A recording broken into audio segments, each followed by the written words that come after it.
Steve Jobs was not a technologist. He was a pitch man. He was a brilliant salesman. He was a fantastic marketer. When products succeed, we forget the extent to which marketing was actually instrumental or decisive in their success. You once said, if you could imagine a stand-up comedian doing a routine about your product, then you're onto something. You need to preserve slightly odd things. Rolls-Royces were the only cars which still had a pedal on the floor. Famously, Veuve Clicquot, it's the one with the yellow label. Idiosyncrasies kind of count double. Do you have any advice for early-stage founders to help build their brand? Be consistent, be distinctive, and be famous. When you are not famous, you have to find all your customers. Suddenly, you reach this magical sort of escape velocity of fame where people start coming to you.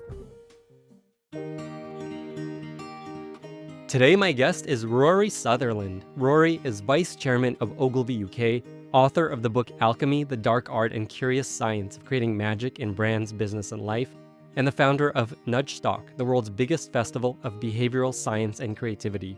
Rory is both an example and a huge proponent of thinking from first principles. Through his speaking and his books, he encourages people to not think logically when solving problems, but to think psychologically, using human psychology to inform how you design and build and market your products. Rory is full of amazing stories and ideas and examples and inspiration, which you'll get a sense of as soon as we start talking. I don't even ask him a question and he's already off to the races. This episode is for anyone who wants to think more creatively, help their team be more innovative, and learn how to create more magic in your world. Rory has been one of the most requested guests on this podcast, and I can now see why. If you enjoy this podcast, don't forget to subscribe and follow it in your favorite podcasting app or YouTube. It's the best way to avoid missing future episodes and helps the podcast tremendously. With that, I bring you Rory Sutherland. Rory, thank you so much for being here and welcome to the podcast. It's a pleasure. It's an audience I don't normally speak to, and it's an audience which I think is particularly valuable, particularly important, but also actually probably could benefit quite a bit from just a little bit of extra psychology. Not least, by the way, a very simple observation, which is that do not think that good products automatically succeed or that bad ones necessarily fail. The other thing I'd say is that timing is so important that don't necessarily reject things simply because they failed in the past. One of the best products I've ever worked on in a professional capacity was Facebook Meta TV, the TV portal, Facebook, the Meta I love the portal portal. TV Yeah, big fan. by Facebook. And I bought it for about $120. It plugs into your TV. It allows you to do, obviously, WhatsApp or Facebook or indeed Zoom on your television with a fantastic, face tracking camera. I mean, it really is sort of $500 worth of equipment, which they were selling for about $120. One of the best things I've ever owned. I owned about 4 of them. When I heard it was being discontinued, I bought another one because I think they're so good. And yet, for reasons I fully don't really understand, apart from the fact that every single review said, this is brilliant, effectively as a product, but the first 7 paragraphs of the article weren't saying this is brilliant. They were saying who would allow Facebook to put a camera in their home. And so there were basically, it was 9 paragraphs of privacy paranoia, because you can turn the thing off. After all, you don't have to leave it switched on, okay? There were 9 paragraphs of privacy paranoia, basically followed by 1 paragraph saying, as these kind of products go, it's brilliant.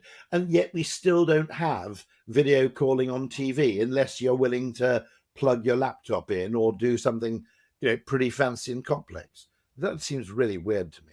Let me actually read a quote from you around what good marketing often looks like. So you once said, if you could imagine a stand-up comedian doing a routine about your product, then you're onto something. The urge to appear serious is in many ways a disaster in marketing. I'd love to hear your thoughts on that. This episode is brought to you by Pendo, the only all-in-one product experience platform for any type of application. Tired of bouncing around multiple tools to uncover what's really happening inside your product?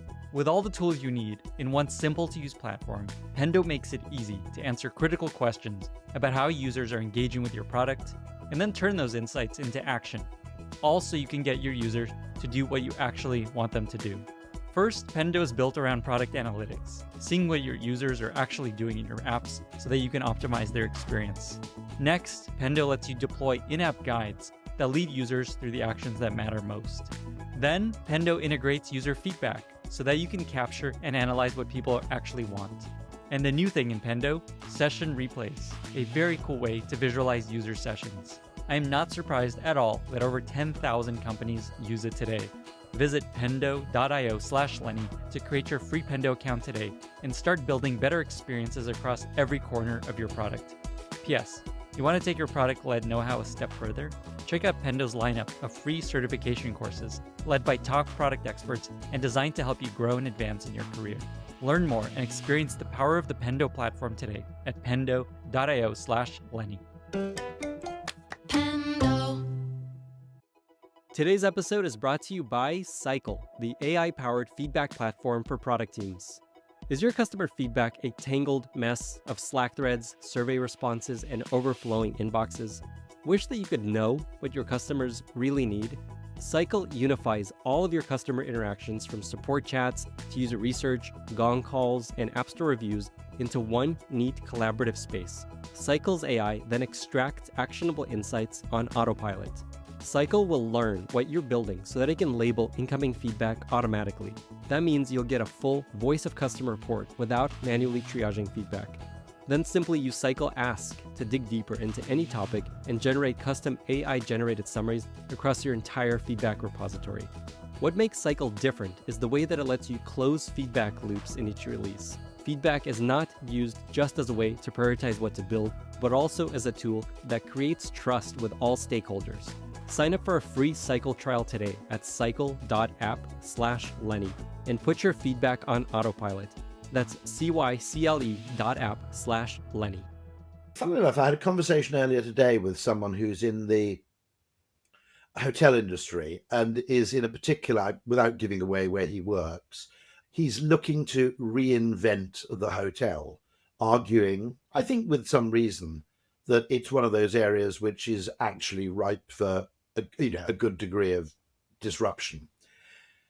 There's a complicated thing. Don't be too weird, okay? Don't be too strange, because if the consumer, there's a wonderful concept from Raymond Loewy, of course, the French designer, called maximally advanced yet acceptable. In other words, there is a pace of change which consumers will accept. And generally, they're more comfortable with evolution than they are with complete reinvention. There are exceptions to that. Well, actually, even the iPhone, let's face it, okay, was preceded by the iPod. It wasn't a complete WTF moment, okay? And consumers effectively like to migrate their behavior rather than reinventing their behavior. But nonetheless, one of the things I always point out is that idiosyncrasies kind of count double. There's a wonderful thing, actually, years ago, back in the 1990s, Ogilvy won the Jaguar account. And one of the things the creative director in New York said is that, one of the things you need to preserve is slightly odd things. So in a Jaguar of the 1990s, you turned on the light above your head, the reading light or the central light, with a switch that was actually on the central console. Every other car, you reached up and you flicked the switch. In the Jaguar, you pressed the button at the bottom and the light came on at the top. And the creative director said, keep those things. Distinctiveness really matters. And they were actually really interested, because they said, oh, that's interesting you say that, because we're actually planning to get rid of it because we thought it was inconsistent. For years, I don't know if this is still true, because I don't drive many Rolls Royces, but for years, Rolls-Royce was the last car. Now, obviously now cars dip their headlamps automatically, or you have an automatic setting. But for years, Rolls-Royces were the only cars which still had a pedal on the floor, perfect for an automatic, not so good for a manual, but they had a pedal on the floor where you dipped and undipped your headlamps rather than having a stalk. And those things which I always cite things like the DoubleTree cookie when you check in, for example. I mean, a brilliant example of this, which when you think about it was extraordinary in terms of the attention it garnered. You probably remember MCI, the American phone. No, you're too young. Yeah, I actually. do. Of course, I remember MCI. Yeah. You do. Okay. They had the concept of friends and family, where you nominated a certain number of calls, a certain number of numbers that you called particularly frequently, and you got sort of 20% off calls to those numbers. I think it started off with 10, and I think they eventually ramped it up to kind of 25. But actually, most people, 90%, it's a Pareto principle. Most people make 80% of their calls to probably 5 or 6 numbers. Now, what was interesting about that was it garnered, it was in a sense irrational, okay? But it garnered much more interest than if you'd simply reduced the cost of calls by 15, 20% across the board, because you had to stipulate your numbers, and because you had to, and actually things that are slightly weird, things that have a little bit of extra friction, things that are slightly, counterintuitive.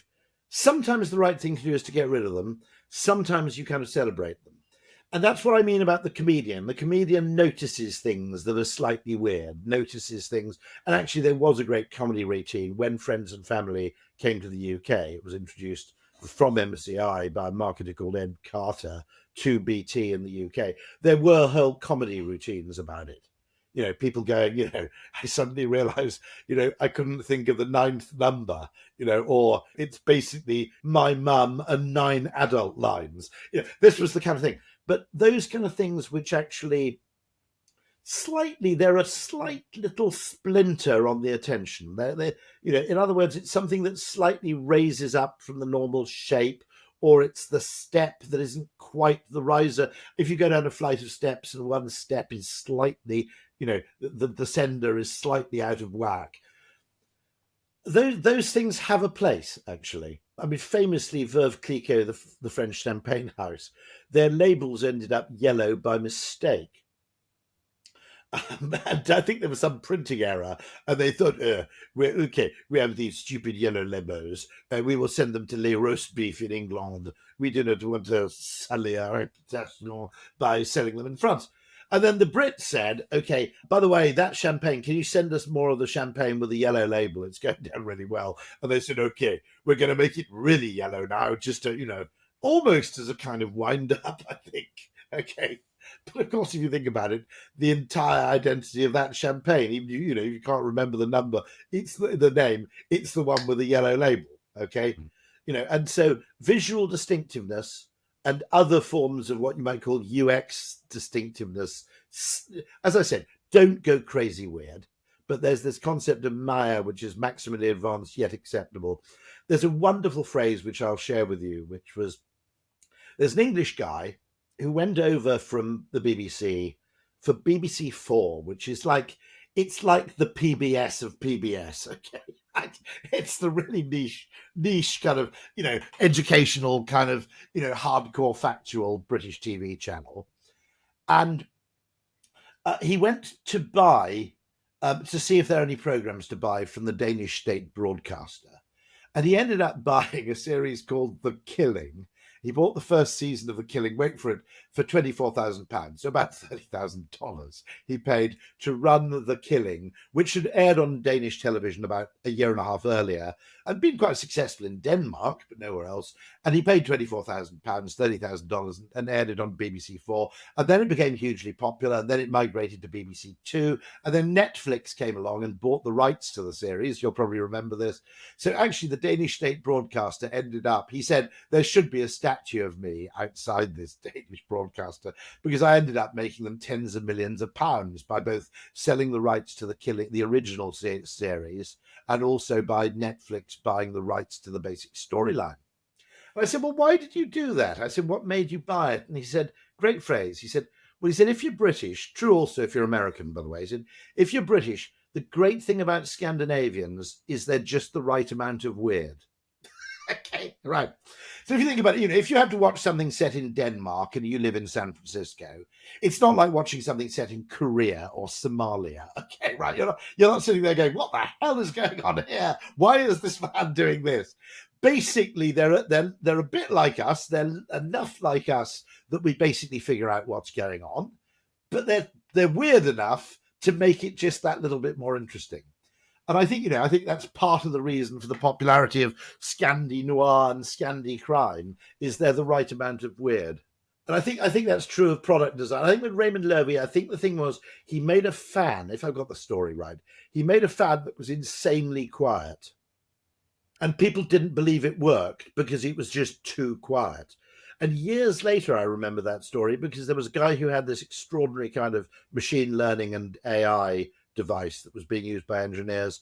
And he was producing I think it was an electric toothbrush, or it might have been a razor. It was either a men's razor with an electric motor, which was they could somehow make it insanely quiet by using some weird machine learning algorithm about what caused the noise. I said to him, look, be a bit careful because it's probably a good idea to make a razor a bit quieter. But if you make it too quiet, we genuinely won't believe it's working. Actually, it's the crackly noise that when you rub it over your face, and it's the buzz of the thing and the vibration of the thing that actually convinces us it's doing a job. And you can overdo this. You can over optimize for things. I love all these examples you're sharing of ways products stand out, sometimes by accident, sometimes intentionally. If I were to zoom out and try to describe what you encourage people to do, you basically are intent on convincing people to think less logically, to think less rationally, which I think is pretty counterintuitive to a lot of people, especially in business, where they're told be more rational, be more logical. I think what it is psychology is a branch of complexity theory. Okay, and there are lots of things in it which are non-linear, butterfly effects, small things that have a huge effect. And there are also lots of things which are, if you like, yin and yang. In other words, what I say is the opposite of a good idea can be another good idea. I always say there are two great ways to check into a hotel. One of them is insanely high touch, and the other way is no touch. It'd be pretty cool to check into a hotel where basically you just walked in with your mobile phone and unlocked your room. That'd be pretty cool. It's also pretty cool if you go to the Mandarin Oriental in Hong Kong that they take you up to your room, show you how to use the television, the shower, I hope, because that's always a baffling thing, and that actually make you a cup of tea in the room while you're filling out the paperwork at your vast desk. They're both pretty great ways to check into a hotel. They're complete opposites, but they are distinctive. I think understanding the fact that what we're trying to do is we're trying to run the world of business entirely to a reductionist kind of maths and physics and finance model. Where everything's kind of linear and everything works in straight lines and everything's proportionate and the opposite of a good idea is wrong and the past is a fantastic guide to the future. We're basing our decision making on kind of high school maths questions. It always bothers me, by the way, that intelligence tests are multiple choice. The SATs are multiple choice in the US, I think, aren't they?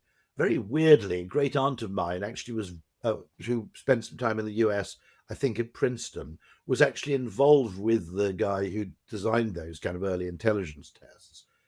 By the way, she had her doubts. One of the things she commented on was that basically if they did an intelligence test in which kind of white academics didn't come top, they rejected it as a measure of intelligence. So they found, for example, I think that Native Americans and African Americans were, for instance, better at memorizing poetry than white people were. Okay. And, all credit to my great aunt, they rejected this then as a measure of intelligence because it didn't fit their narrative.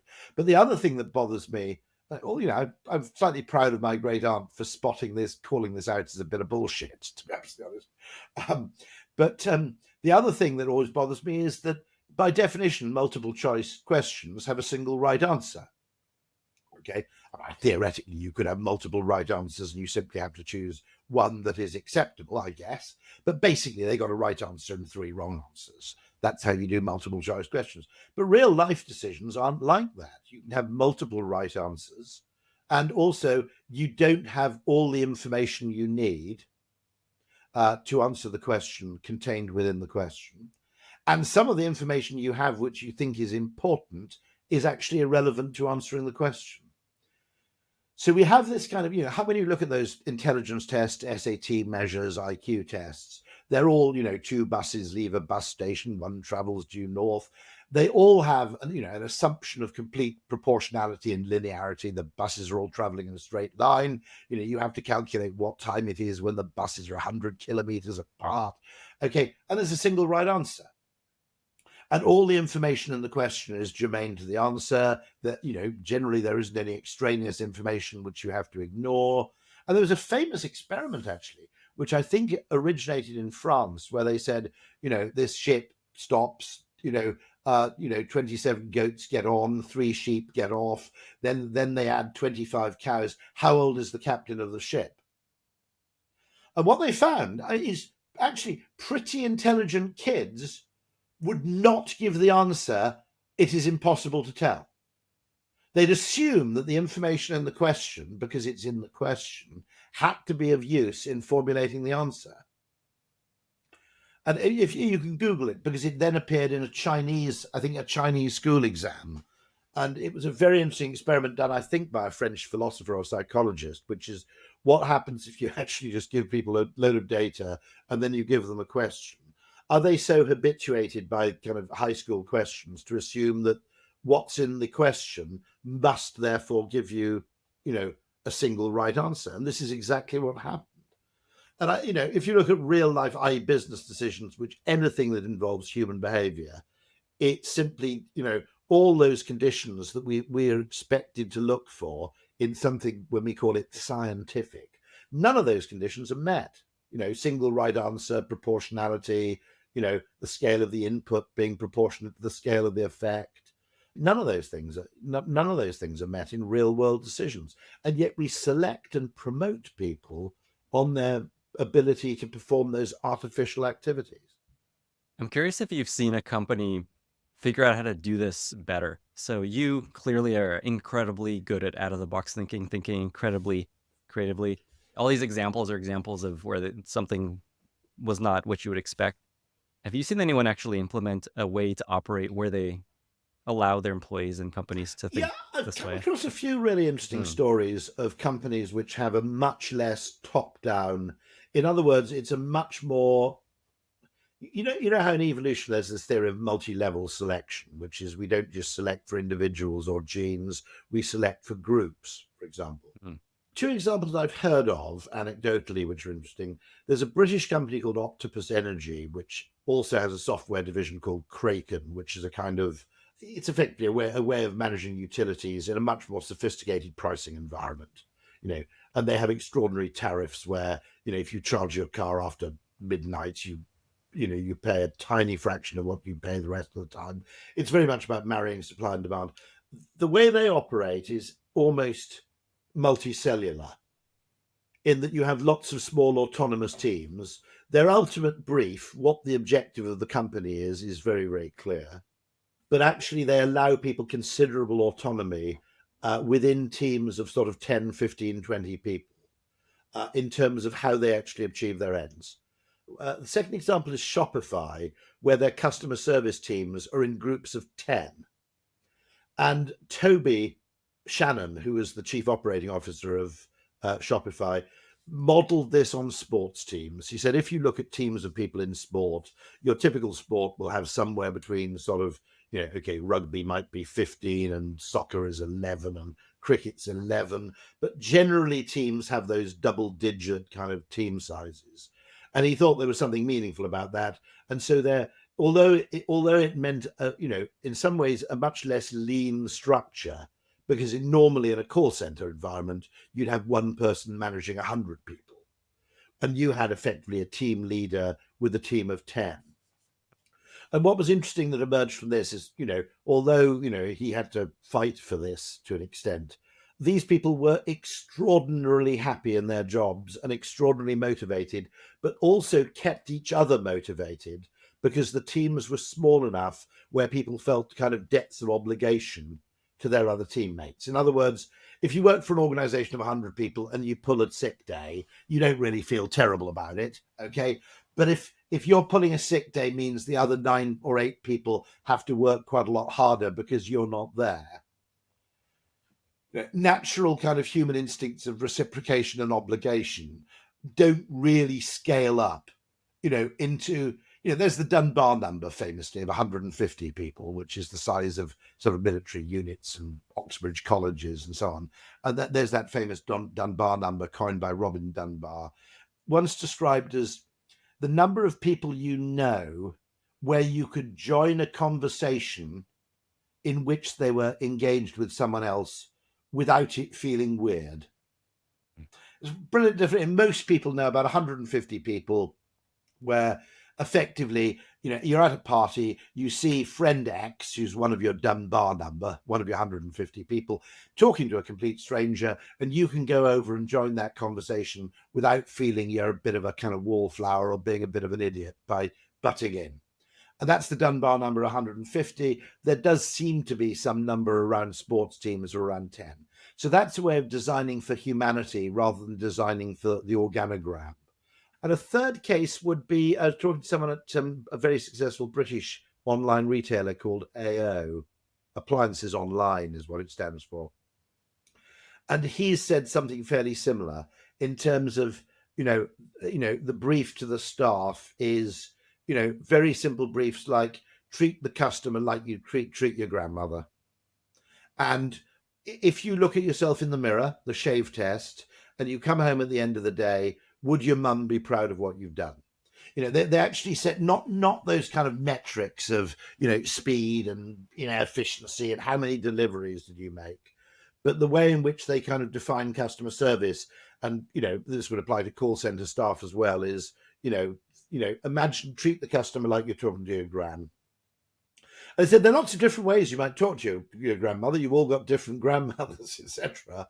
But basically everybody knows what that means. And similarly, make your mum proud is effectively the brief.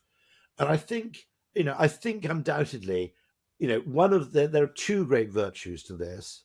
One of which is that the metrics often actually get gamed or they lead to a complete distortion of behavior. The second thing with metrics is that either people gain them to their own advantage or they obey them but find them stupid. But the loss of autonomy that results when you're simply chasing a few metrics. Imagine what it's like to work in a call center where you're basically incentivized to get the customer off the phone as quickly as you possibly can. Okay. The loss of autonomy and judgment that betokens, I think, and that is deeply depressing. It's deeply demotivating. So a final case of that is Zappos. We're talking to the fantastic guy who is, I think, chief marketing or operating officer for Zappos. You won't believe this. I think that he refused to make speed a measure in the call center. He said the call is as long as it needs to be to solve the problem. And they had one extraordinary outlier, which was something like a customer service call, which was 7 hours long. Okay. Now, I think it involved a couple of bathroom visits on both sides.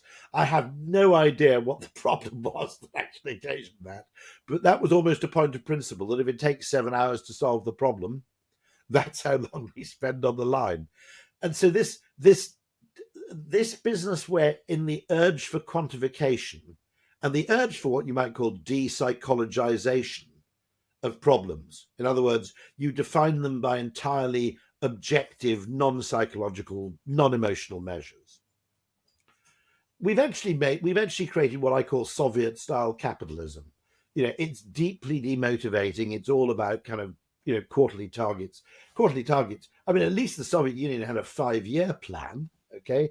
We've got these stupid quarterly obsessions with, revenue for, meeting our forecast for Q2. Okay. And effectively people feel, it's like Metropolis, and people feel fundamentally dehumanized by this. And the persistent cost cutting has effectively destroyed much of the pleasure of the workplace, I think, because there's no discretion. There's no sort of discretionary judgment allowed anymore because someone saw any deviation from this imaginary optimum as being a cost.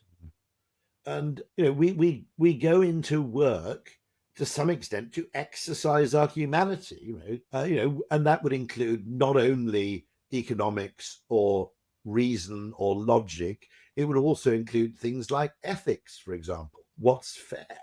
And, this attempt, the great ballad Canadian philosopher, I didn't really know much about until I came across him at a festival in Wales where he was speaking, called John Ralston Saul, he writes actually, I wish I'd known about this when I wrote my book, because it is kind of, there's a book famously called Pascal's Bastards, I think, Voltaire's Bastards. And it's all about how effectively the French, the French as distinct from the Scottish Enlightenment, basically became fixated with reason, which is one of kind of what he calls six human skill sets, I think: ethics, memory, instinct, creativity. He lists about 6 human qualities. And what happened with effectively with the French Enlightenment was that they became utterly fixated with reason as a problem-solving mechanism to the exclusion of anything else. And he said it's not designed to be used in isolation. You've used this term psychological psychology, psychoology a few times. Psychologic, yeah. And psychological, yeah. In other words, there's a different kind of mechanism for logic and decision making within the evolved human brain, which is actually quite a lot more nuanced and more sophisticated than the kind of mechanisms for decision making that economists theorize. Because it has to account for imperfect information, it has to account for variance in outcome, it has to account for asymmetrical information, and it has to account for imperfect trust. So, we've evolved to effectively operate in decision making under uncertainty, as Herbert Simon called it, and yet most of the actual design of procedures that we encounter are designed for effectively information decision making under certainty. And that's a very special case, which actually never applies completely, I would argue, or certainly very rarely actually occurs in the real world. It mainly actually is found in kind of economic models. You have a really good insight into why we think in this irrational, illogical way, which I love. I think you talk about how if we were, evolving in the savannah, if an animal is very predictable and very logical, they're a lot easier to catch. Yeah. Can you just talk a bit about that? Because I think no. I mean, things like the ability to behave irrationally.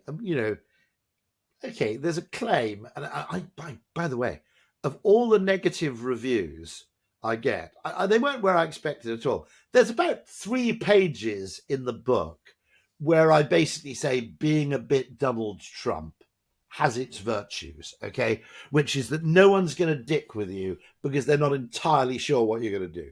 Now, bear in mind, okay, this does not mean I'm absolutely an uncritical admirer of the Donald, okay? Far from it.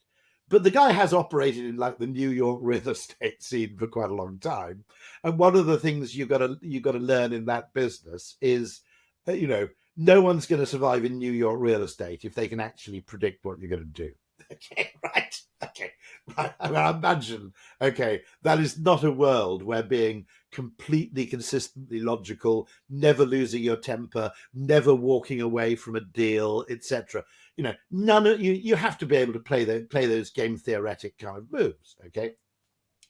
And there were people who basically encountered this thing. Maybe I should have put it right at the end of the book, and I put it somewhere early on, who were then driven practically insane by this assertion. But the fact remains that, there are certain circumstances in which the ability to behave irrationally is actually, at the meta level, highly rational. The fact that, if I'm never going to fight back against anybody who's slightly taller than me, it's very rational, but I'm going to spend my whole life being dicked around by people who are a quarter of an inch, taller than I am. All right? Very rational. Okay, they're bigger, stronger than me, never do anything to retaliate. Okay. Yeah.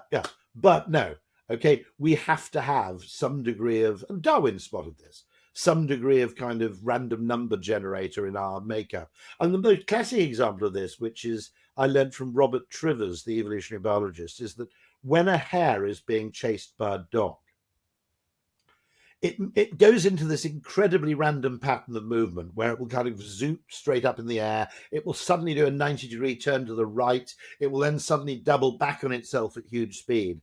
And it appears, I don't know how they find this out, that it doesn't actually know what it's doing, that there's a kind of random number generator in the hare's, I think it's called, in submarine warfare, it's called doing a crazy Ivan, where you just execute kind of crazy maneuvers. It was that Russian submarines, when being pursued by American submarines, would do something called a crazy Ivan.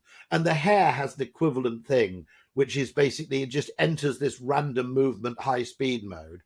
And the point is it can't consciously know what it's going to do next, because the dog would then learn to anticipate what it was doing. It has to be random, and it almost has to be unconscious, because the hare cannot give away any telltale signs of what its next move might be. And so if the hare knew what the next move might be, it would actually start to reveal preparatory, muscular movements, which the dog could learn to read. So, but there are other reasons. I mean, there are other reasons why we need to be irrational, for far less controversial, or far less survival dependent reasons than this. For instance, the exercise of social intelligence. We have two very strong inbuilt, we don't utility maximize, we have two very strong inbuilt default modes in the human brain, one of which is habit, do what I've done before, and the other one is social copying, do what everybody else seems to be doing. And they make extraordinarily good sense in evolutionary terms, because an organism that had to learn everything from first principles would eat a hell of a lot of poisonous berries, rather than going, look, I've always eaten the yellow berries, I seem to be fine, I don't have the shits, let's just stick to the yellow berries. Well, unless there's a massive shortage of yellow berries, that's probably a pretty good idea. Or equally, if you find yourself in a new environment or new habitat, and all the other primates are eating the purple berries and nobody's touching the yellow ones, in that environment, it's probably a good idea to copy them, because there's extra intelligence there. In other words, I can learn effectively from copying my past behavior or copying the behavior of others. I can actually, it's a fairly low cost way of discovering low variance, but low downside behaviors. And by the way, very interestingly, it actually was an AI which actually went into investigating what would be necessary for more people to have solar panels and more people to have heat pumps. And it is not tell them the environmental benefits. It is not tell them how much money they'd save by having a heat pump. No, the single thing that would persuade people to have more heat pumps is if 3 people on their street had a heat pump. Okay, right. Now, to an economist, that drives them practically insane, because they go, no. The behavior of your neighbors should be entirely irrelevant. You should simply do the maths and calculate how much you'd save, compare that against the return you'd get in a high interest savings account, and then decide whether the heat pump is worthy of the investment. Mm-hmm. But that's not how we work. We're not prepared to be the first person, with the worst solution. I mean, with electric cars, there's probably a very strong heuristic, which is every consumer's learned, whether it was computers or DVDs or cassette decks or, fax machines or actually washing machines, okay, but going back, okay, with anything electrical, it kind of pays to wait, because they get better very quickly and they get cheaper very quickly. So are people wrong, therefore, not to make that decision? Well, no, what they're doing is they're learning, but a heuristic from past experience, which, by the way, when it applies to anything with a plug, it's been pretty much proven. I had friends who bought the early flat screen televisions, and they paid thousands and thousands of dollars for these things. And you go into their house, you go, God, that's shit. Okay. So, I mean, an awful lot of these things are instinctive intuition that we've just learned through experience, and we don't know what the future is going to bring, but actually it's what you might call decision making based on a reasonable expectation of something. This episode is brought to you by Coda, and I mean that literally. I use Coda every day to help me plan each episode of this very podcast. It's where I keep my content calendar, my guest research, and also the questions that I plan to ask each guest. Also, during the recording itself, I have a Coda page up to remind myself what I want to talk about. Coda is an all-in-one platform that combines the best of documents, spreadsheets, and apps to help you and your team get more done. Now is the perfect time to get started with Coda, especially its extensive planning capabilities. With Coda, you can stay aligned and ship faster by managing your planning cycles in one location.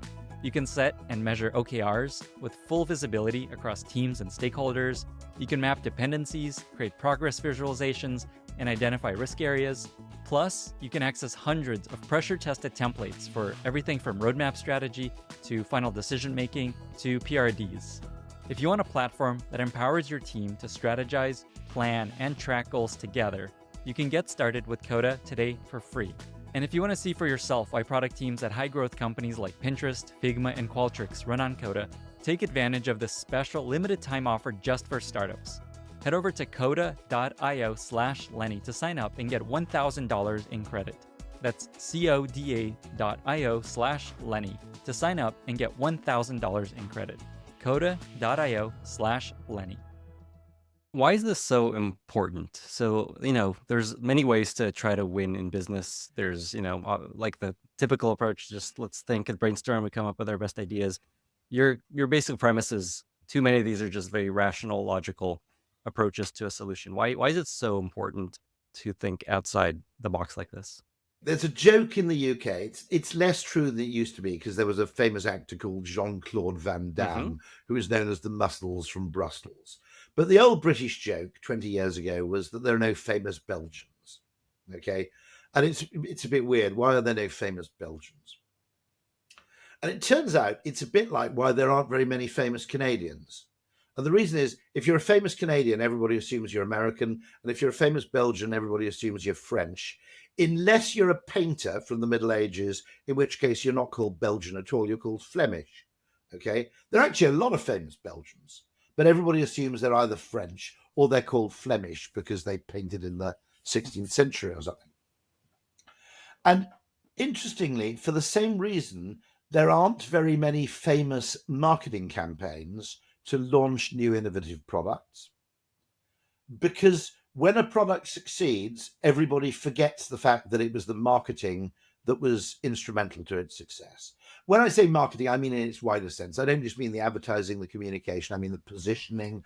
We tend to look at great products and we go, iPhone, okay, the Ford Model T, okay, and we tend to go, everything was a bit crap, and then Henry Ford came along, or Steve Jobs came along, and they had this invention, and everybody immediately saw that this was brilliant, and they went and bought it. I've got advertisements from 1916 advertising the benefits of electricity in the home. In fact, that was an advertising campaign that went on for about 30 years. I spent an early part of my working career in advertising persuading people to get the internet in the late 1990s, dial-up internet. Now, we forget all that because when we look back, we kind of concertina history and we go, there was no internet, and then Tim Berners-Lee came up with the web and everybody wanted the internet. No, 20 years. Okay, the mobile phone was freakish because that was actually driven by social pressure in part. You had even people who didn't really want a mobile phone ended up having to get one because you looked like a bit of an arsehole when people said, what's your mobile number? And you couldn't give one. And also it became impossible to meet your friends, right? Because they said, okay, I'm not sure which pub we're going to, but we'll ring you on the mobile. If you said, I haven't got a mobile, people will go, well, sod you then.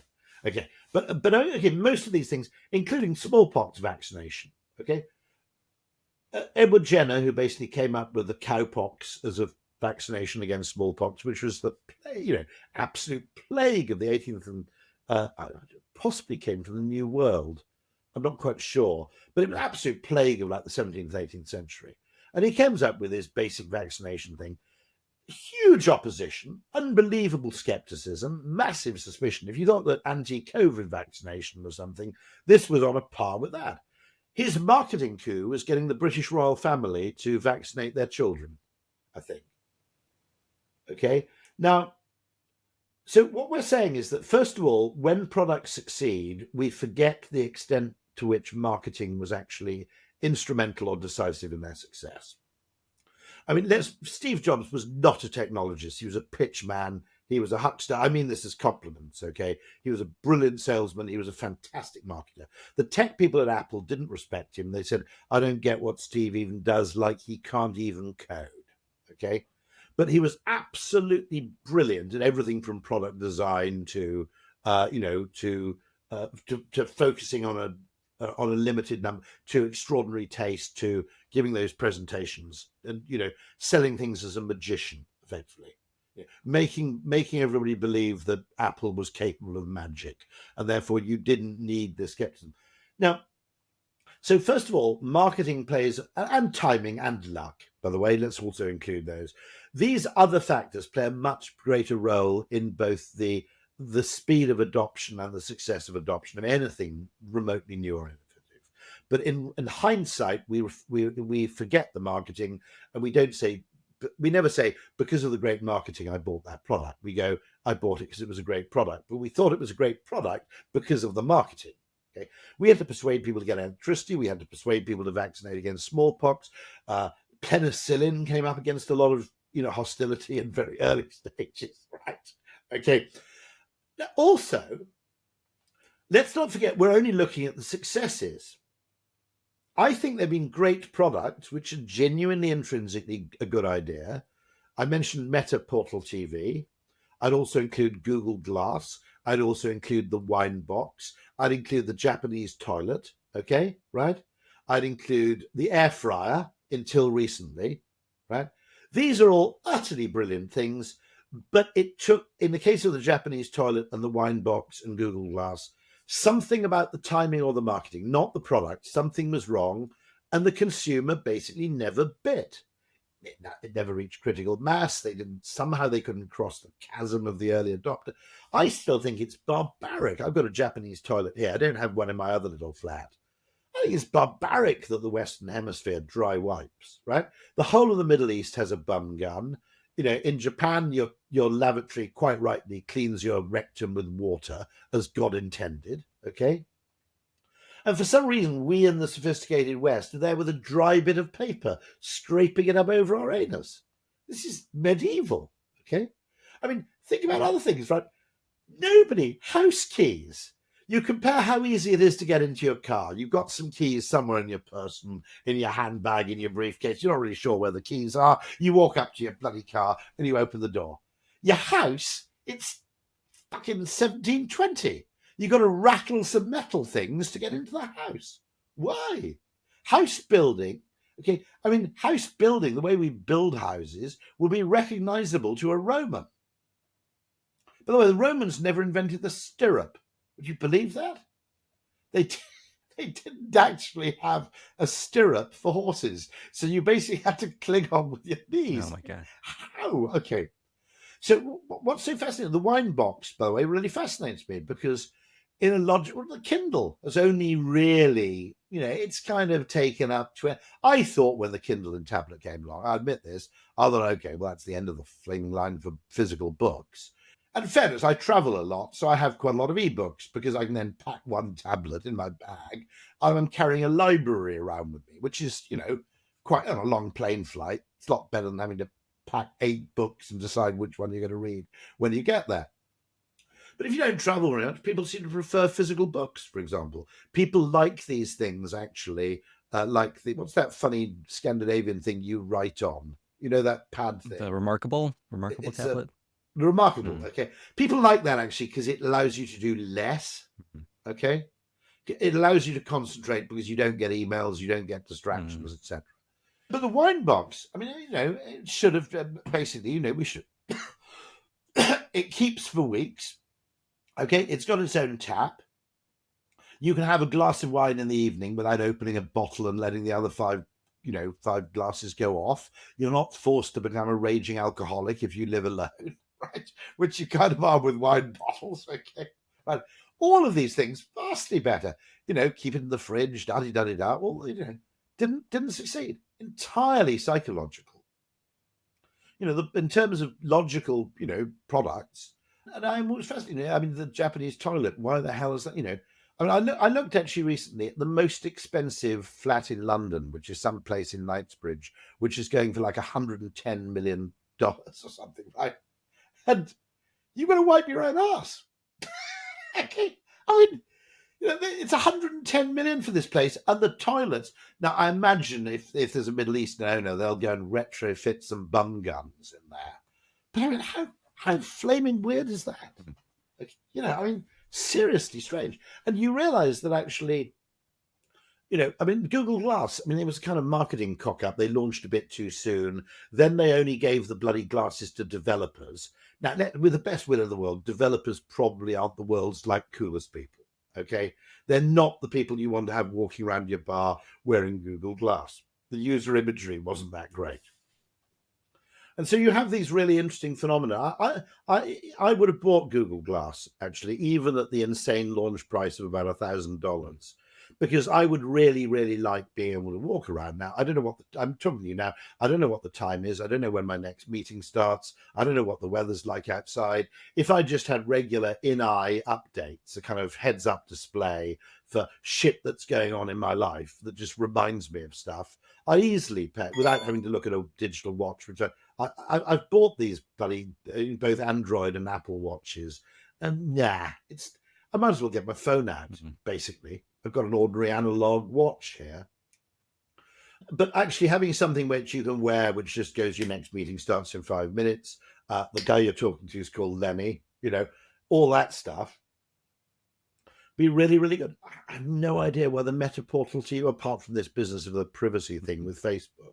But if any product deserved to succeed in the pandemic, for crying out loud, right, it was video conferencing on your TV, and yet it just didn't. And so, don't think, and the other thing I'd say is don't think because a product's failed in the past that you shouldn't try again, because that famous thing, that the definition of insanity is trying the same thing again and again and expecting a different result. That's not the definition of insanity. That's the definition of a complex system, right? That actually, I mean, quite a lot of internet ideas failed. I think quite a lot of online ideas failed because they were just mistimed. Typically, some good ideas were too early. Great little thing actually called the Chumby, which I had about 3 of them, and they were little internet connected devices, and they just cycled through little screens, which would say like little applets, like little kind of, you're probably an iPhone user, but what we call widgets, okay, on the screen. And they go, these are the trains from your local station. They're on time. They're not on time. They're running late. This is the weather. This is the latest news flash from the New York Times. And they just cycle through that stuff. They'd sit in a little cuddly little thing. I had about 3 of these. I thought they're fantastic. But again, I mean, okay, I'll give you 2 examples of this about timing, right? It's 1989, okay? I sign out a mobile phone. It's like a brick. It's made by Motorola. Sign out a mobile phone from the office in 1989, and because I'm going to a meeting somewhere off-site, and I need to be contactable. So you didn't have your own mobile phone. No, the office had about 8 of them, and you signed one out, and they were kept charging in the office. You signed one out, you told your team what your number was for the day, and you set out to your trip. So I'm walking down Oxford Street with this mobile phone, and someone rings me. So I haven't got any choice. I have to answer it. Okay. So I'm speaking on a mobile phone in Oxford Street, one of the business streets in London in 1989. 2 people shout abuse at me from passing cars for using a mobile phone. Second case, let me see if I can date this. It would be about 2000 and, oh, crikey. I guess about 2003, 2004. There was a company started by some American expats called Food Ferry in London. And I think it was a hybrid CD-ROM. You actually had a CD-ROM of most of the stuff, and you went online, you ordered your groceries, and they delivered them to you. And I mentioned to someone it would have been the early 2000s, that I actually ordered my home groceries on the internet, and they laughed in my face. Okay, I mean, just literally, they went over, they said, hey, you'll never get this guy. He fucking orders his groceries on the internet. And this is my point I'm saying, is that there's this huge psychological hurdle to changing behavior or to getting people to adopt behavior which is slightly unusual. There was massive, I mean, okay, one story, I then bought my own mobile phone. This would have been about it was 89, I was borrowing the phone. It would have been about 95, 96 when I actually had my own mobile phone, maybe 94. I'm trying to work it out. And I'm on the top of a bus in London, and somebody rings me, and they ring me from the States. It's my friend Ted, who was a biochemist at Penn, I think, at the time.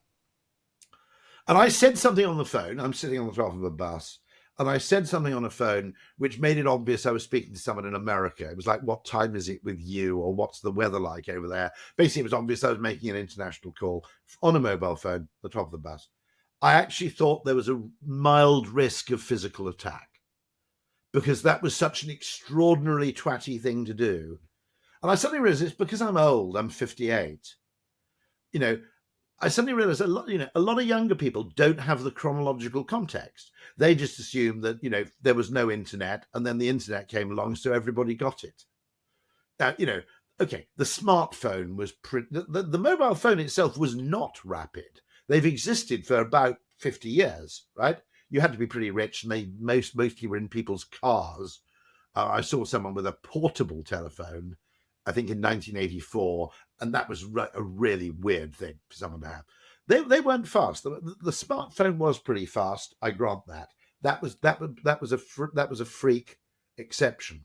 Most of these things are really goddamn slow, and also if you get your marketing wrong, or if you mistime your launch, or if you just misjudge some aspect of your launch psychologically, you can take something which is intrinsically a brilliant product and it will fail to bite.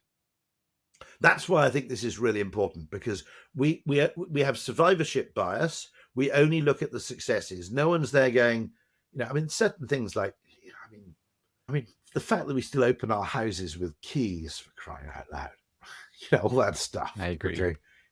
I'm excited. Okay. I'm excited for the Tesla version of keys. Right. Yeah, I'm completely. You've shared all these amazing examples of products that are great, but didn't work out.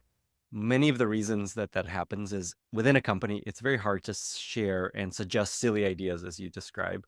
And you have this actually really cool suggestion that I wanted to highlight, which is first share like the logical, rational, typical answer, and then create time to think about the silly, crazy idea. Can you talk a bit about that? Just how to operationalize this a little bit? According to Herodotus, writing in about, what is it, I suppose the 6th century BC or something thereabouts, or 5th, I should know, 6th probably. The ancient Persians, when they had to deliberate, they debated everything twice, once while sober and once while drunk. And only if they agreed in both states would they go ahead with the course of action. Now, I don't know whether being drunk is just an opportunity to come up with a better idea, okay, or whether it's a question of, does this appeal to us rationally? Does this also appeal to us emotionally? Okay, I don't know. There's something really, really interesting about having what you might call a two-stage, a double lock on decision-making, which is, okay, there's this fundamental asymmetry, which is creative people have to present their ideas to rational people for approval. Okay, fine, don't mind that. Never happens the other way around. You never get engineers or accountants saying, well, I think the answer is 3.75, but before I go and present this, I'm going to share it with some wacky people to see if they can come up with a neater, more cunning idea. So that's one issue.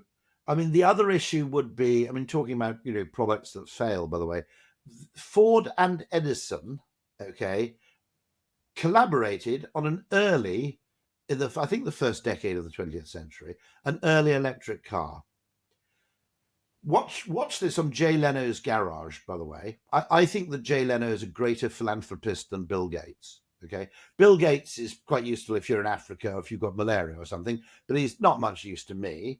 Jay Leno, on the other hand, takes a vast fortune, buys and restores amazing cars, and then shares videos about them on YouTube.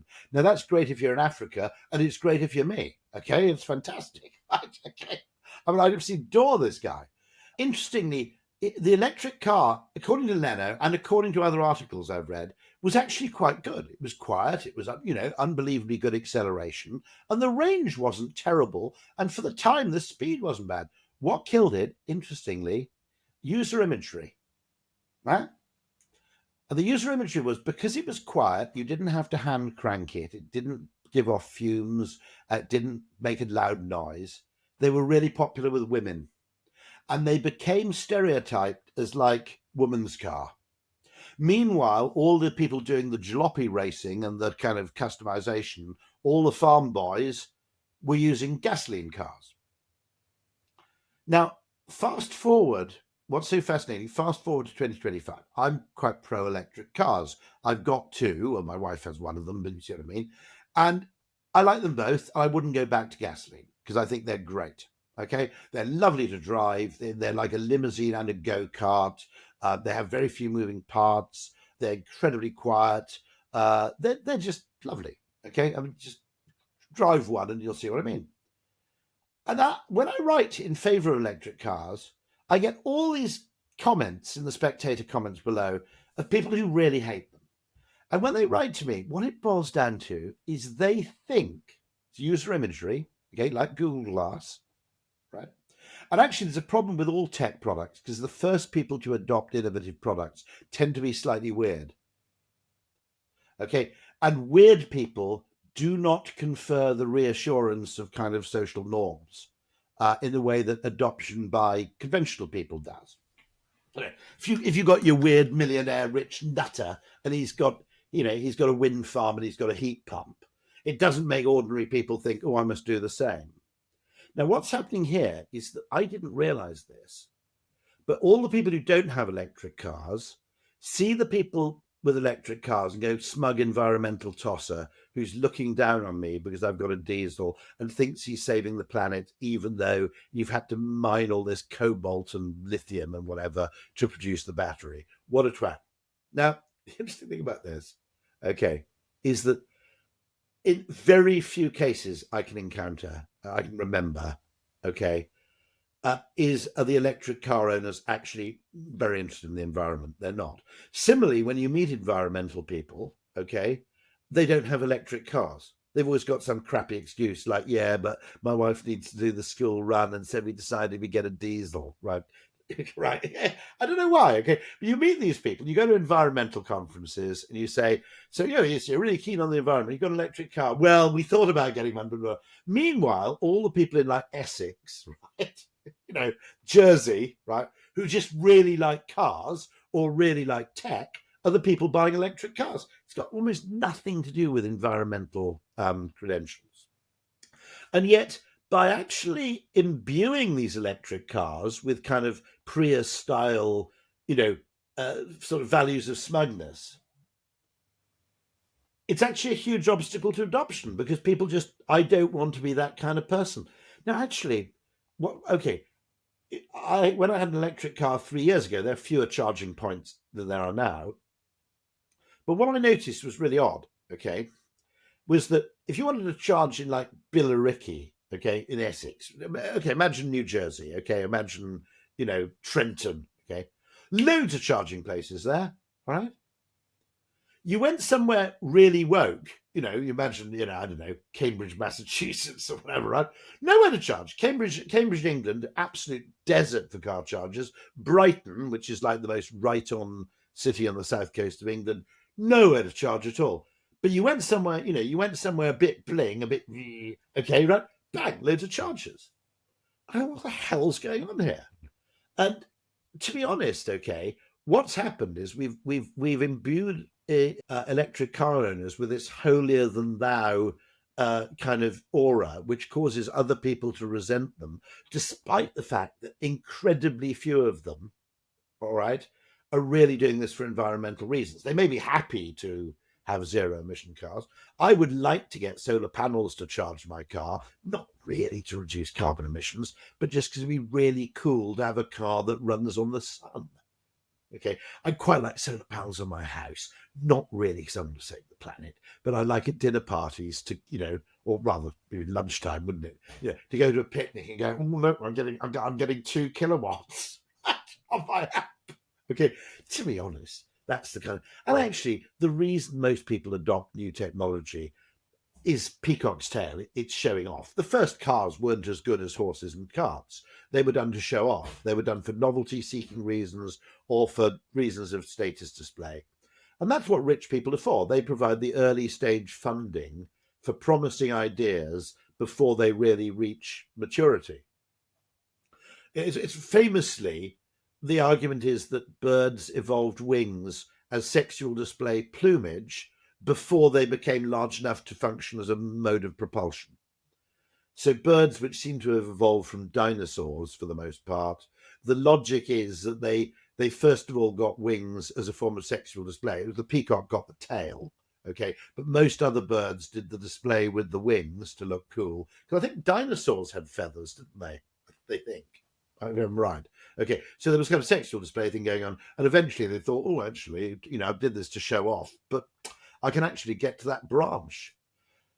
And so there's that early stage funding argument, and what actually provides the early stage funding for new promising ideas is quite often slightly twitchy people like me. Okay. But we've got to be conscious of the fact that, and also if you really evangelize new things, I was an air fryer evangelist, literally going back over 10 years, 15 years ago. I was like the John the Baptist of air fryers. And, I'd occasionally say to an audience of 500 people, if you've got anybody here got an air fryer, and there'd always be 6 people who go, yeah, best thing I've ever bought. Okay. And it suddenly occurred to me that actually, in a way, that actually annoys everybody else. It's not people going, cool, these people with air fryers, they really like these air fryers. Maybe I ought to look at getting an air fryer. Instead, it's like, these people are in a cult. What you have to realize working in marketing is that people in marketing are very high in openness to experience, very, very keen to stand out, very keen to be distinctive. The majority of the population are much lower on openness to experience. They're much more driven by habit and social norms, and largely they want to fit in. They feel comfortable when they fit in with the people around them. It's a slightly unusual kind of corporate environment where people actually want to kind of effectively play constant games of one-upmanship with their kind of workmates, which tends to happen in marketing and other functions, and tends to happen actually at the higher levels of corporations. But it's actually it's actually slightly an unnatural state. So you've got to be very careful working in a marketing department or being a person who works in marketing to continually remind yourself that you're an outlier. One of my favorite stories from your book, Alchemy, was the story of the Walkman and how the engineers, basically they had the technology to add recording to the Walkman, and they're just like, hey, of course we need to add this feature. We can do it. It would have cost 50. It would have cost 50 cents because apparently they built the first Walkman on I think there was a thing called the Sony Talkman, which was a dictating machine, which had both a speaker and it had a microphone. And it would have cost like 50 cents, a dollar per unit of the Walkman to add recording functionality. Of course, later on, they did add that, much later on, when people were familiar with the concept. But I think it was Morita, I think it was Akio Morita, the Sony, who was the kind of instigator of the Walkman project. And he was the single driver who said no. And they all got very upset about this because they said, look, it costs nothing and it doubles the functionality of the device. And Morita said, you don't want to double the functionality of the device. You want the device to have one function which it performs very well, what Don Norman would call an affordance. Okay? You don't want any ambiguity about what this thing's for. What this thing's for is for listening to high quality music while you're on a flight or on a train journey. And it's for that. It's a personal entertainment device and nothing else. Once people start going, is it a dictaphone? Does it have a corporate function? Should I use it to record concerts, etc.? Once it's got more than one function, people don't know where to start. And so I thought that was an absolutely inspired thing, which is actually, in many cases, less is more. In other words, focus attention on one thing, the one thing that it does, it's really good at that thing. You don't have to worry about anything else. If you want to do that thing, then this is the thing for you. And if you don't want to do that thing, then don't buy it. Very simple binary decision. The second you introduce kind of complexity into the thing, logically, greater functionality should mean greater utility, which should mean greater value. But sometimes, as with the McDonald's menu, okay, that was an absolutely beautiful case where they realized that, okay, it's partly about speed, it's partly about simplicity, it's partly about supply chain, but it's also about choice reduction. Do you want a Big Mac? Don't you want a Big Mac? Whereas the American Dino, which was the kind of preceding thing before the McDonald's brothers came and sort of shook it all up with, I suppose, this kind of Detroit model of kind of production. The American Dino was, how do you want your eggs? Substitutions, over easy, sunny side up, poached, scrambled, etc. The whole thing was about customization. And so this is what I mean. Sometimes customization is a great idea. Sometimes it's the opposite. I think Tesla's quite clever in that the choice architecture of Teslas is just the right amount of choice. You don't want one color, okay? And you don't want one battery size, but equally they haven't gone silly, okay? They're kind of 2 interiors you can choose from, 2 sizes of wheels, 5 colors, I think 5 basic colors and 2 premium ones. It's about right. That's kind of about manageable, whereas, I had a look at customizing the new electric Range Rover today, and it's just, well, it drives you insane because, you suddenly realize you're going to be spending basically the price of a house. By the time you've added all the stuff you really, really want, you can't actually justify buying the vehicle. Okay, so maybe a last question. We've covered a lot of stuff at this point, which makes me very happy. I asked people on Twitter what I should ask you when you were coming on the podcast, and the most common question came around branding for startups. So say you're a startup, you're trying to figure out how do we build a brand for what we're doing. Do you have any advice for early stage founders to help build their brand, strengthen their brand over time? Something they could do early on. Very, very simple. Be consistent, be distinctive, and be famous. Now, the author, we forget this, okay? Advertising often talks about brand in this incredibly nuanced way about differentiation and this and that and the other. You've got to be distinctive, okay? Undoubtedly. You've got to be consistent for obvious reasons, okay? And you've got to stick at it visually without dicking around too much. But actually, the reason advertising agencies never say, we're going to make you famous, is because it sounds too obvious. Okay? Well, yeah, obviously, yeah, but let's not talk about fame. It's about fame, okay? In that fame fundamentally changes the rules in completely non-linear ways. So, first of all, when you are not famous, you have to find all your customers. Suddenly you reach this magical sort of escape velocity of fame where people start coming to you and they start saying, have you thought of using this for this? Or actually, you didn't think of this as an application for your product, but I've actually got this, I actually use it for this. Okay. So, and then you reach sort of, there are kind of levels of fame and they compound over time. It's not linear. It's not attributable. You can't really say, I joke about this, okay? There are people who can attribute their fame to one single event, Monica Lewinsky perhaps being a good example, okay? Or serial killers, all right? Okay, yeah. If I hadn't killed all those people, no one would have heard of me. Okay. There are people for whom fame is like attributable. But for most people, it's a whole, what you might call amalgam of different activities, going back years. And actually, in many cases, we ask consumers, how did you hear about this? They don't actually know. They'll always put TV or something or online, but actually they don't know how they heard about it. They just kind of heard about it. And we know that people's brains react completely differently in terms of their level of comfort with things they've heard of before versus things that are completely new.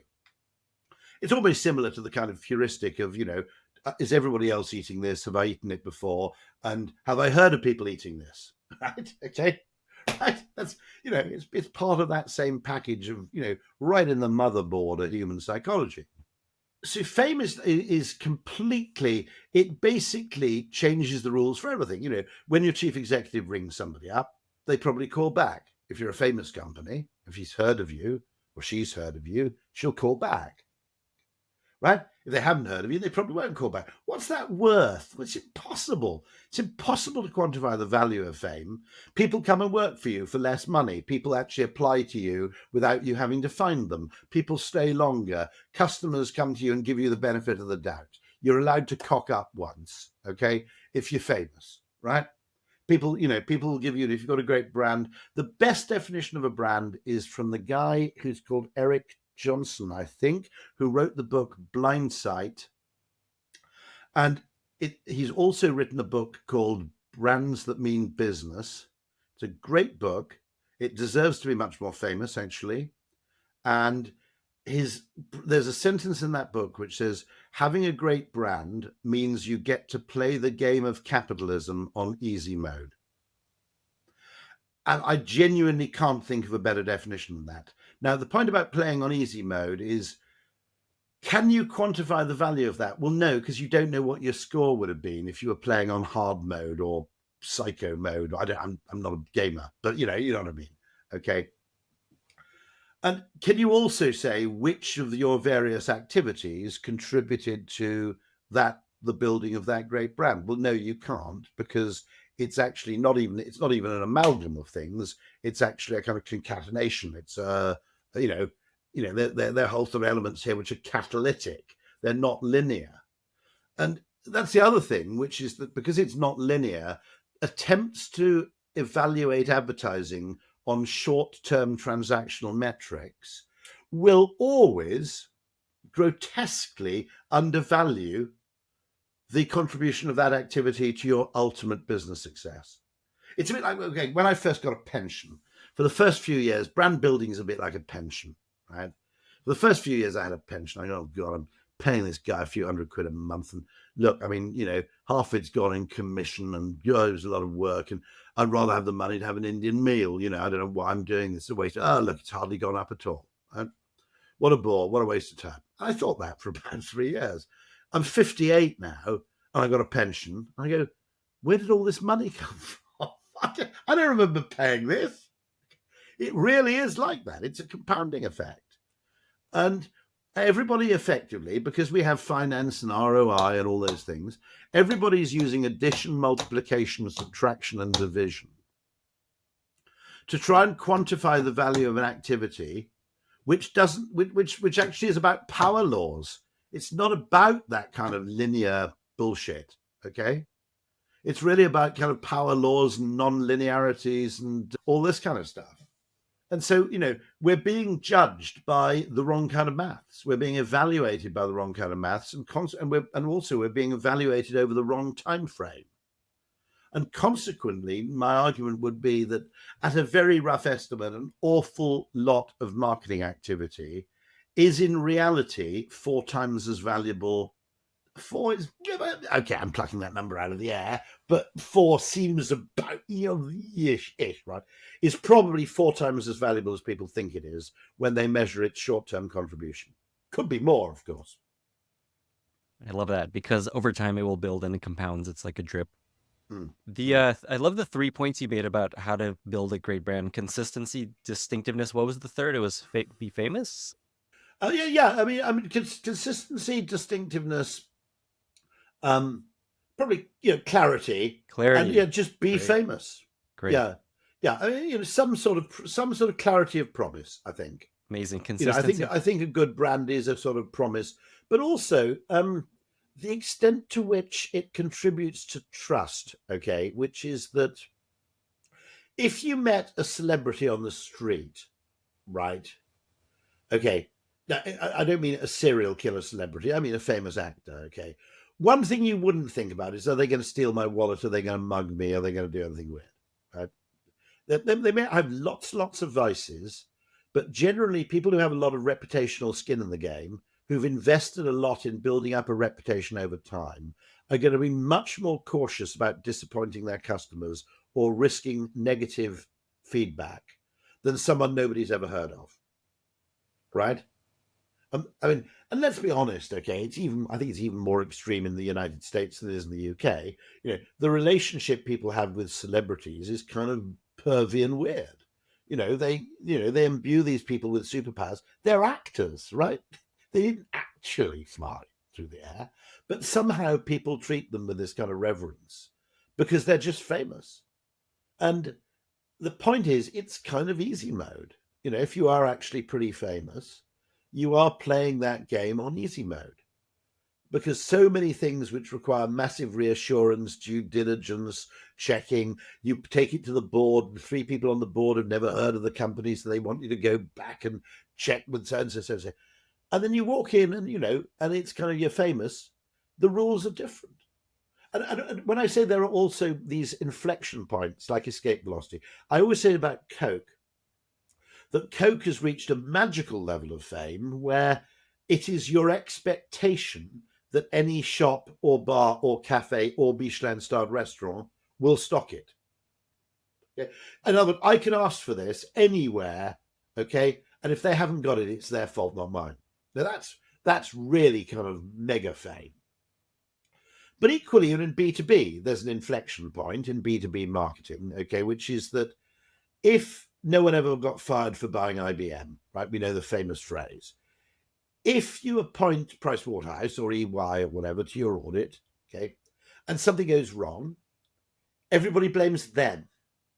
If you appoint someone nobody's ever heard of to be your auditor and something goes wrong, everybody blames you for not appointing Pricewaterhouse or EY. You know, it's rather like one of the reasons I fly with, you know, I wouldn't go on a business trip with Ryanair, even though they're actually pretty good and they're very punctual, right? Is if the flight gets cancelled or delayed and I ring the client and say, I'm terribly sorry, the BA flight's been delayed, okay? They go, oh, well, never mind, you did your best, right? Okay, right? And if I ring up and say, the Ryanair flight's been delayed, okay, it's not quite the same, is it? Right? I haven't necessarily tried. I've kind of skimped on that. You see what I mean? Yeah. And so, you know, various things, it's not just what things are, it's what they mean. And we use brands as kind of extended phenotypes to express ourselves in all kinds of ways. So this is the other thing with brands. It's not just a simple consumer, it's not just a simple business consumer relationship. There are all kinds of things. It's what does the brand I use say about me? It's do the people who know me know what this brand means. It's no good being a luxury car that only rich people have heard of, because in order to convey prestige, it's necessary for you to know that other people know that BMW is a prestigious car brand, and so on and so forth. So there are lots of things here which are second order, third order, non-linear compounding factors. Okay, you know, we just have to acknowledge this is a different kind of maths, and yet we're being judged on a kind of, you know, x minus y equals z maths. Doesn't make any sense. Maybe as a final question, is there anything you want to leave listeners with, folks that are building product, any lasting piece of nugget or advice? Try and do the psychological and the technological and the economic, for that matter. You know, in other words, the sweet spot is it works psychologically, it works technologically, and it works economically. In other words, you can make money out of it. People want it. It's, you know, it's got an interest. It allows them to do something significantly new by using some clever application of tech. Try and use those three things in parallel, because I think what most businesses do is they try and do things in series. And businesses borrow an awful lot from the kind of Fordist, Taylorist production line mentality of the process, okay? And the process, we have to pretend that the process is linear. But the process of any kind of innovation or development is not linear. There are loads of products which, by the way, have completely failed at first iteration, and then someone sold them in a different way, and they then turn out to be completely successful. I mean, I mean, the pivot, okay, is, you know, an example of that. Famously, Wrigley started off selling soap powder in Chicago. Then he started giving away baking powder free to sell the soap powder, and then realized he'd start making baking powder and selling that. And he gave away chewing gum that went on the baking powder as a gift. And then people liked the chewing gum a lot more than they liked the baking powder. So as a result, Wrigley became a chewing gum company, right? Okay. So, but we're always trying to make this thing linear, because when we tell stories backwards, we post-rationalize and we reverse engineer. And we reverse engineer our actions to make it all seem perfectly linear and logical as a kind of sense check. The real process is never like that. And I think you should have marketing. I think marketing and technology are two sides of marketing and innovation are two sides of the same coin. You either, as I often say, you can either work out what people want and find out a clever way to make it, or you can work out what you can make and find a clever way to make people want it. And actually the greatest things manage to do both. Simple as that. So I don't do it one and then the other. Don't leave marketing to the last minute, but equally, work in parallel as far as you can. Where can people find your book and Nudgestock? To point them real quick. Nudgestock.com. The book's called Alchemy, and it's got a variety of subtitles depending on which country you're in. But if you look for Alchemy by Rory Sutherland, the audiobook's probably the best thing to buy, because I actually read it myself and I kind of riffed a bit from that. but also available on Kindle and from all good bookshops and quite a few rotten ones. And there's also a book I've co-written called Transport for Humans, co-written with Pete Dyson. If you're in the transportation industry, I'd recommend that one. Amazing. Rory, thank you so much for being here. Thank you for that. Always a joy. Thank you so much for listening. If you found this valuable, you can subscribe to the show on Apple Podcasts, Spotify, or your favorite podcast app. Also, please consider giving us a rating or leaving a review, as that really helps other listeners find the podcast. You can find all past episodes or learn more about the show at lennyspodcast.com. See you in the next episode.